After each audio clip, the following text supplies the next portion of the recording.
Hi, good morning. This is Chris. Today I'm going to take you on a little bit of an adventure. I'm going to take you through parts of the Oldsmar Trail here in Pinellas County, Florida, just to give you an idea as to where we're located. If you look at a map of the state of Florida, we are on the west coast of Florida, kind of smack dab in the middle of the state in a peninsula called Pinellas County. And today I'm going to take you through a couple of portions of the Oldsmar Trail. I'm going to take you through the Lake Tarpon Canal area and Sheffield Park. And along the way, you're going to see some really neat things, hopefully some cool animals, and we'll kind of walk you through the whole walk. I try to do this walk as many times as I can during the week. I try to get here between 8 a.m. and 9 a.m.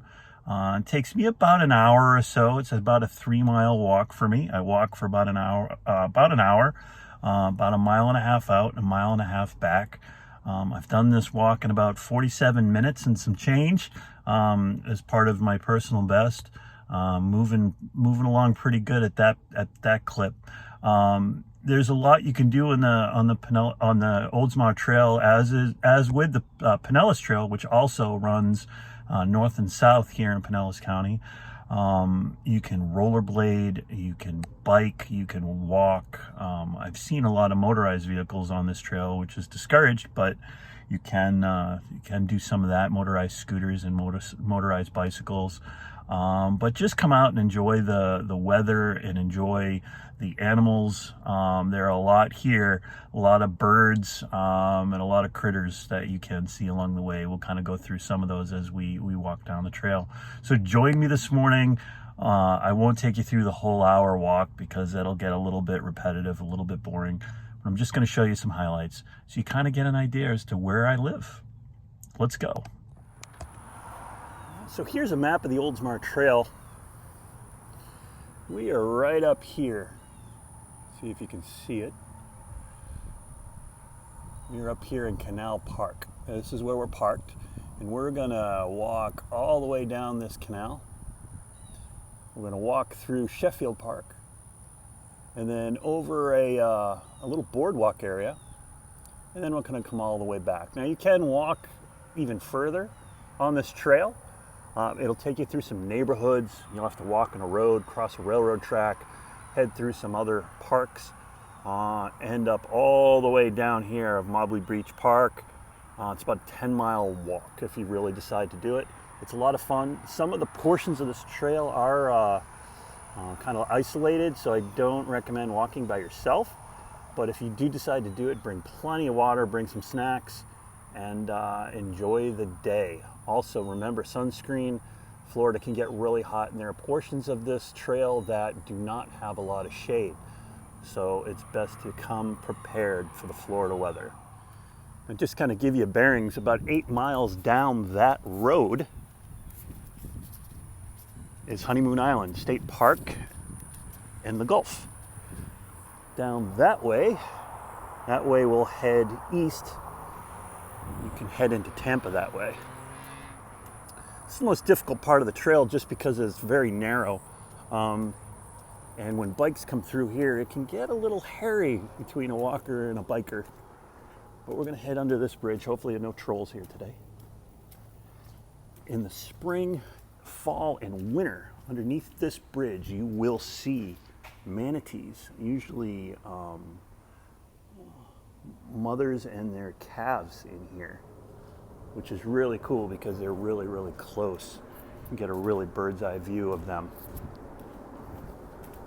But we're gonna walk down this short little trail here under this bridge. Curlew Road runs above me.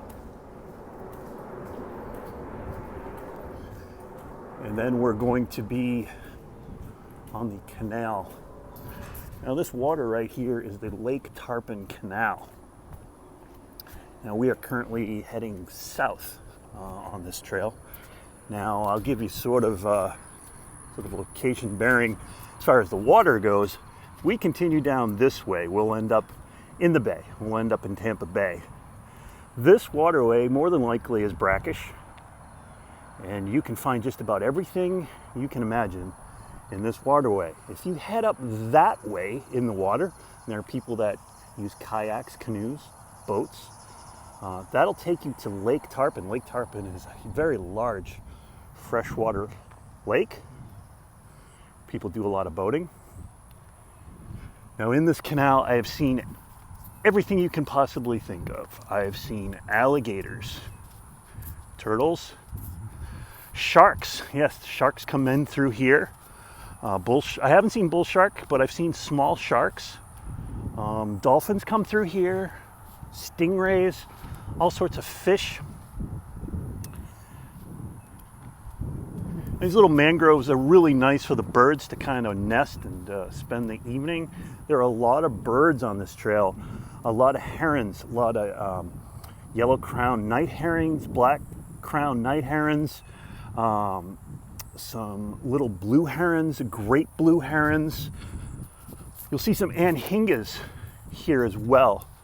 They're also called snake birds for their long snake-like neck. And you can tell the difference between an anhinga and a cormorant basically by their beak.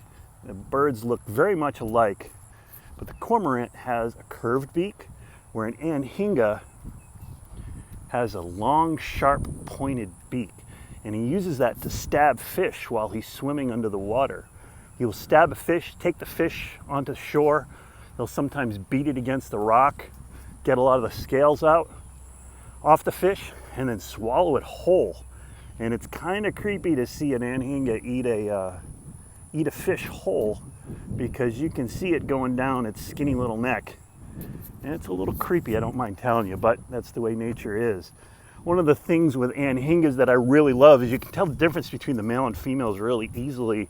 Females have a very light tan neck. And if you get close to them, they'll kind of gurgle at you and tell you to kind of go away. But you'll kind of see them every now and again on the shore doing their best Batman pose. And that Batman pose is not to look ferocious, but what it is unlike a duck. If you ever see a duck go into the water, you'll see the duck come out of the water and the water will just kind of beat off its feathers. An anhinga doesn't have that ability. Its feathers can actually get waterlogged. And if they get waterlogged, then they can't fly. And that makes them susceptible to prey. It could cause them some big time problems. So what they'll do is they do all their hunting underneath the water. They'll swim through the water, get their fish, and then they'll sit on the shore in the sun, dry out their feathers so that they're able to fly. So even though they do kind of look like Batman, they're actually drying out their feathers so that they can fly. They're really kind of cool birds. I try to walk this trail every morning, like I said, between 8 and 9. I like to start. Anything later gets really hot here in the summer. But it's really peaceful and it's nice to get out and just catch part of the day and get away from the world for a while and shut things off, even though I'm recording this on my iPhone. It is sort of nice to detach. Not a lot of action in the canal today, not a lot of people on the trail yet. In fact, there was only a couple of cars in the parking lot.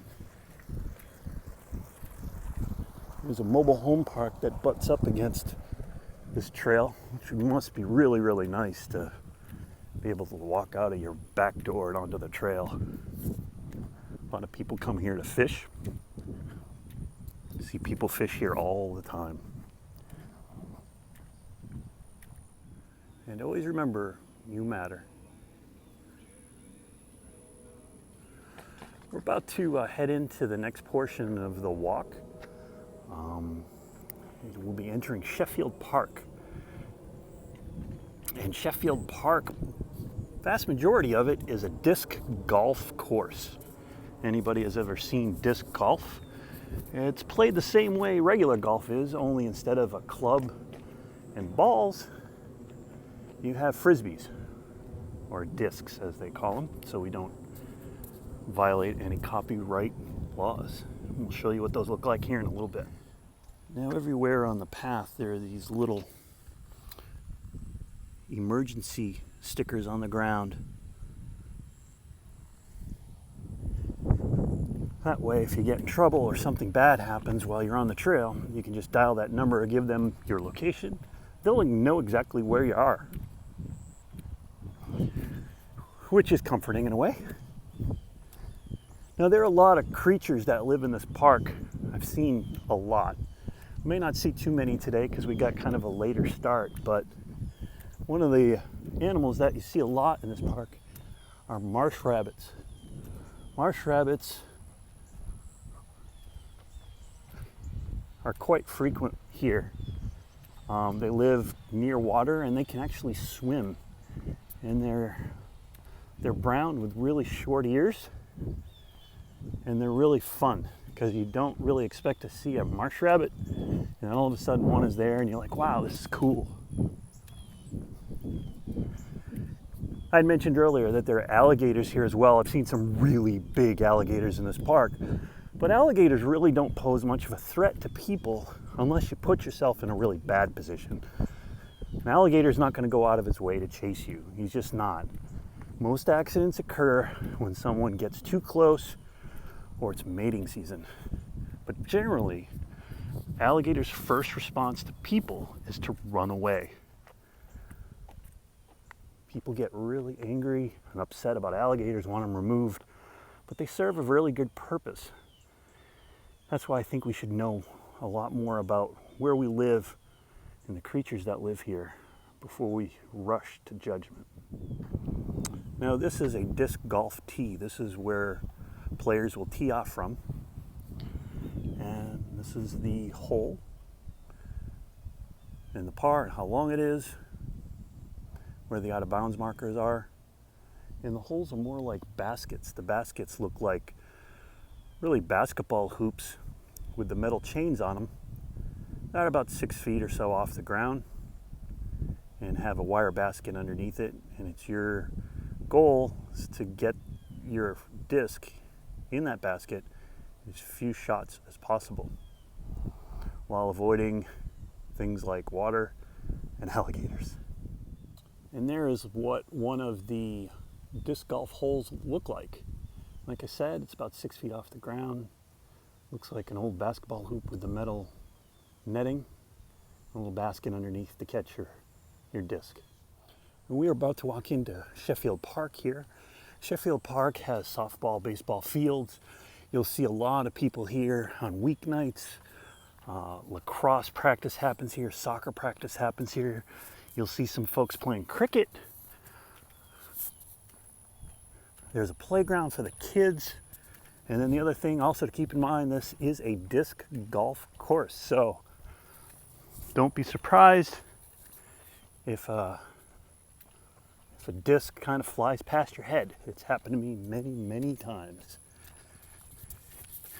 You'll sometimes see some people wading in these streams. I saw a guy here on multiple occasions in these waters looking for discs that have been thrown in that users will be like, I don't want to have anything to do with that.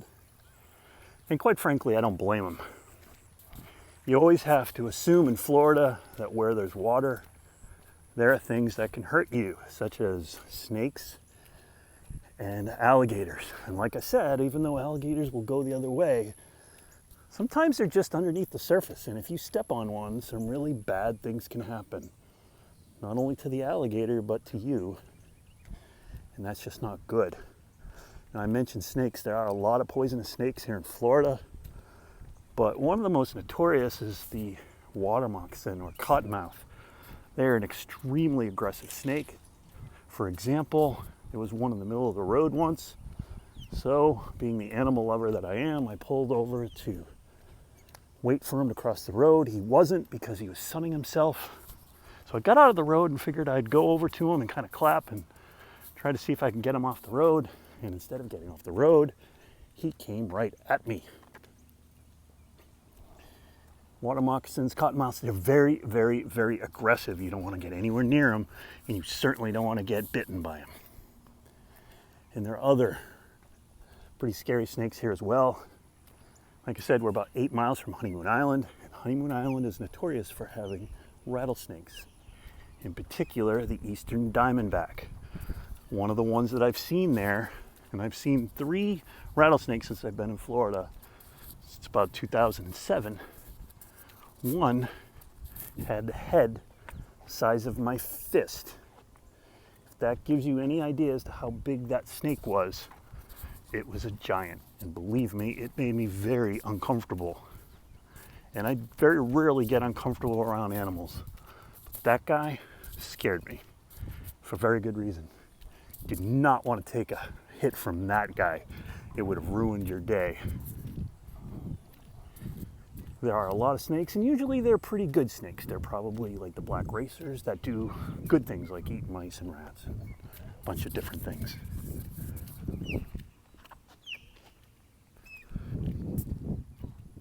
Not sure if you could hear that, but on the top of that pole right there is an osprey nest. Now, ospreys are pretty loud. You can hear them screaming a lot.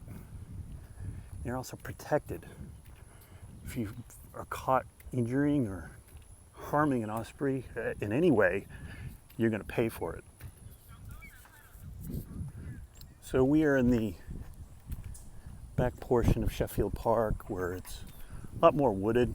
There's a little boat ramp over here that people can take their canoes in and out of and fish off of. Some exercise stations here. Overall, it's a really nice place to hang in the morning. It's really nice. And a nice way to start the day. Now, there are some people on the course today, so that's scaring a lot of the animals away. Usually at this hour in the morning, there are rabbits out, squirrels, and lots of birds. And occasionally you'll see a gopher tortoise here over by one of the holes of all places. But because of all the traffic this morning, everyone's gone. All right, we got our first animal sighting. I'm going to zoom in on him. See if you can see him. Right there is a bunny. Now, just to the left of him is a gopher tortoise burrow. Gopher tortoises are big tortoises that are also protected here in Florida, and their burrows serve many purposes. Not only is it a place for the tortoise to kind of hang out and watch football on Sundays, but other animals use their burrows for safety as well, including snakes.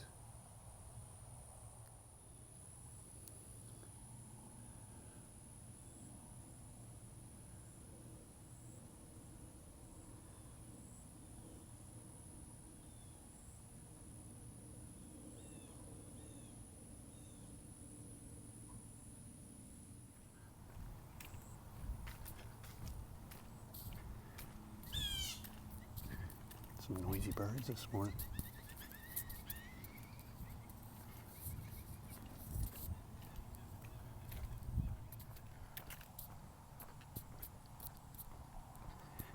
We are about to enter the last stage of the first half of the walk, the boardwalk area. It's a very short boardwalk through mangroves, but we should be able to see some lizards and some crabs, hopefully. But like I said, there's a lot of people out this morning, even though I haven't shown any. They're here, and they tend to scare a lot of the animals away. This boardwalk can be very slippery in the morning.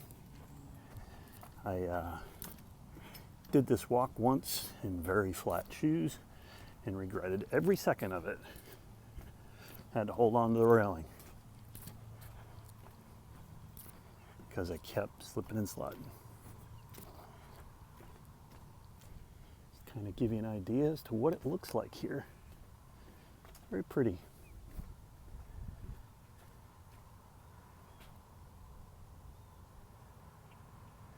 Amongst the mangroves.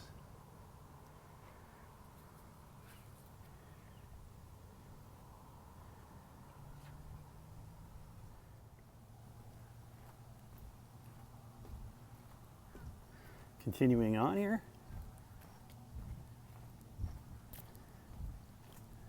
As we near the point where I generally turn around,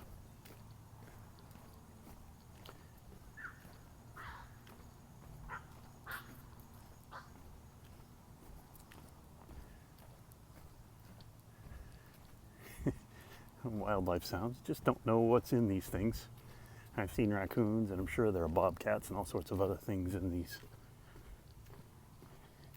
these trees.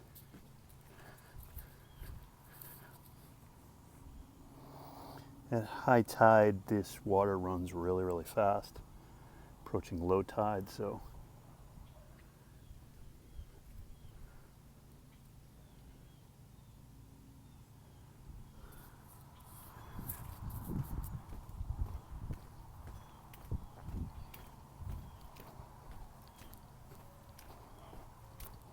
I really like this walk. Don't have to worry about cars and traffic, and do have to worry about bikers. Sometimes they can be very, that'll be nice.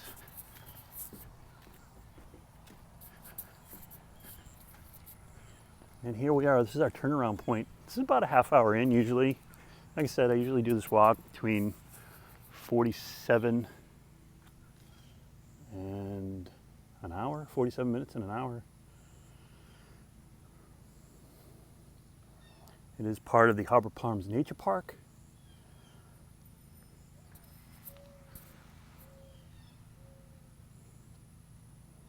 And we're about to turn back. Now you can continue the trail, the Oldsmar Trail that way, but you'll have to walk through neighborhoods. And eventually, about a quarter mile down that way, actually it's 0.35 miles, there'll be a trail near a pond by someone's house, oddly enough.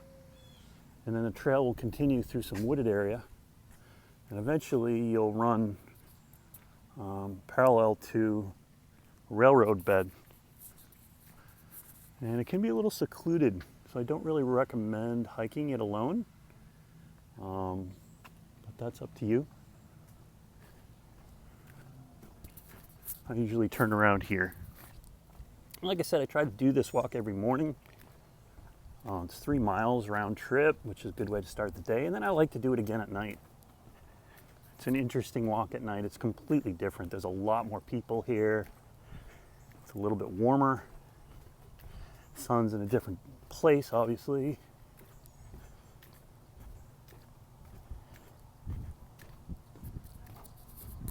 But it's still a really nice walk. Very relaxing, actually. This park does close at dusk. So I suggest getting here, if you're going to do this walk, at least an hour before dusk. There's a small little unpaved parking area right off of Curlew Road on the westbound side, right before you get to the bridge, right before McMullen Booth. If you've gone past McMullen Booth, you'll miss it.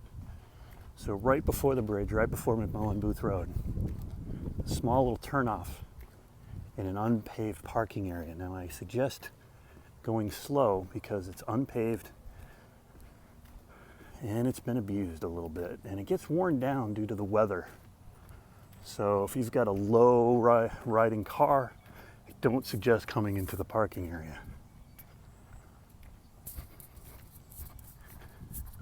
Oh, probably can't see him, but there's a cardinal over there.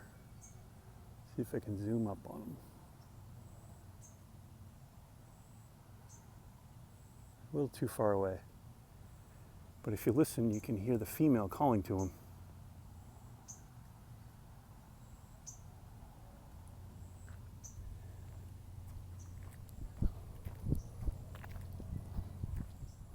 I'm not going to record too much on the way back because if you've stuck around this long, you've already seen it.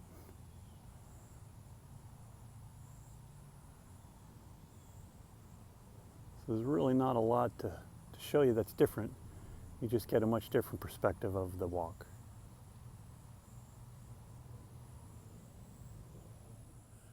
I am a huge fan of this tree. During one of the storms, this tree got blown down and really ended up on its side, but wasn't completely uprooted. It's only partially uprooted. But wouldn't you know, nature finds a way. It is still alive and thriving, and really is quite fun to check out. A lot of people will climb up on it because it's easy to do. It's a really neat tree. You really never know where you're going to find critters. They're all over here in Florida. Little squirrel right over here. These little waterways, you never know what you're going to find. You can find turtles and frogs and even little alligators in these little byways. But what's really funny is once I came over to this little dog cleanup area, and they have these little areas here where you can get some bags to clean up after your dog and then throw them in the trash. Well, up in the top area of this was a whole bunch of tree frogs. They love to just find little nooks and crannies to stay in. There was like 3 or 4 of them in there once.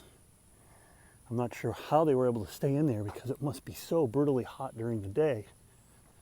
But they were a little frog condo.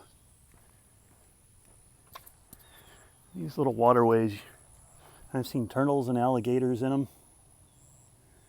A lot of wading birds.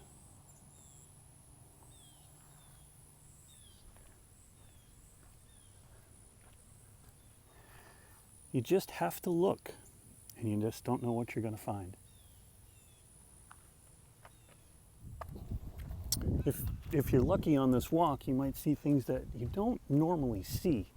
Sometimes you'll see some bald eagles on this walk, as they do have habitat areas all throughout Pinellas County. And then you can see some parrots. Yes, believe it or not, they have little parrots here. You'll see them, they'll fly overhead and they'll be really loud. They're usually in a group and they just don't stop making noise. And you can usually hear them from a mile away. They're really kind of cool.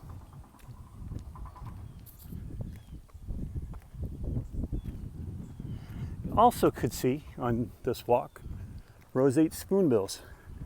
And they are so pretty, especially when they fly. They're just unmistakable.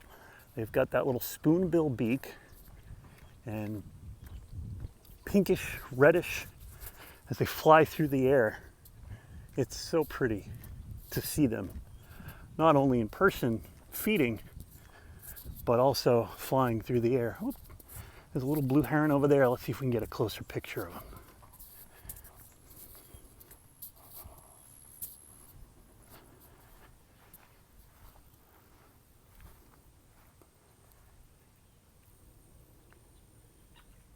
And there you go.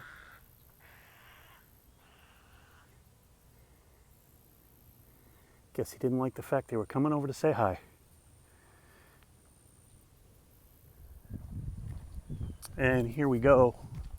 We're heading back to where we came from. This is always the longest part of the walk. In the afternoons, there is no shade here whatsoever, and it can be brutally hot.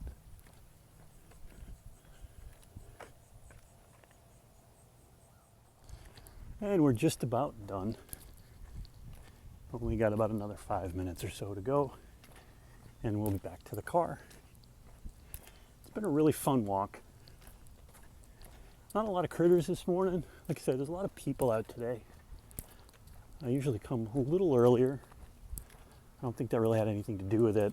I think we've had some rain the last couple of days. Yesterday it rained almost all morning into the afternoon, which is unusual. It's usually afternoon showers, but people just wanted to get out, feeling a bit cooped up.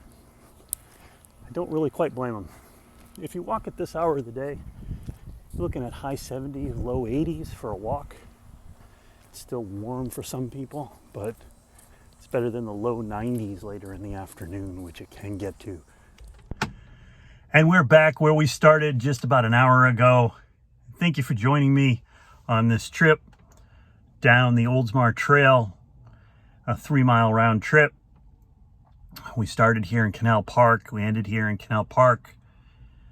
Appreciate you taking the trip with me, learning a little bit about where I live and some of the things that I see on my journey here in the morning.